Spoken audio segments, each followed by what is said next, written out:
Rio de Janeiro is famous for its stunning vistas. It's also known for these sprawling symbols of inequality. This is a favela. It's a Brazilian word that means slum, and there are thousands of these across the country. It is here you find incredible poverty. It is also in places like this that you find the highest concentration of crime.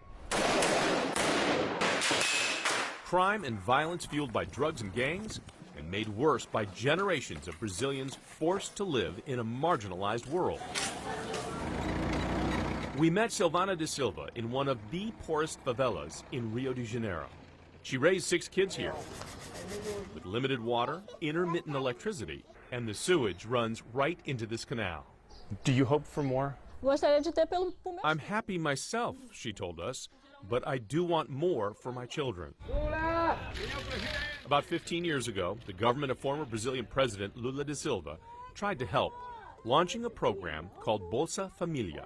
It's a very simple concept. I mean, you give to those who have nothing. It is a monthly stipend to the millions of poor. He took 20 million people out of the poverty line. This can't be forgotten. Eduardo Bueno is a best-selling author here in Brazil. Some people used to say that's just like giving something to a beggar. A handout. A tip. It was a kind of tip, actually, but these people need a tip. That tip helped Brazil become a model to the world, said Daniel Sosa. We had delegations from more than 100 countries that came to Brazil and asked, how did you reduce so much poverty, so much hunger in so little time? They did it in large part on the back of a roaring economy. And then came the crash and the cutbacks. And now we are very ashamed in front of the world to say, well, we're going back. Brazil became worse. Felipe Moura Priscila is a journalist here.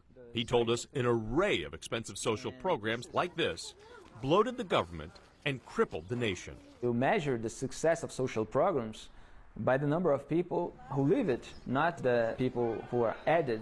It's a lot of money, yes, but in Brazil there is money enough and there's food enough for no one to be in a situation of poverty or of hunger. Silvana de Silva continues her job sorting trash at the dump, and she says her stipend has gotten smaller, $90 a month. What would happen if the stipends went away? It'd be very bad, she told us. I have a job and a small income, but I know others who depend on it entirely. Many believe Brazil proved that hunger can be reduced with a social program, but others say it also proved no government handout is sustainable forever. For Inside Your World, I'm Jonathan Elias.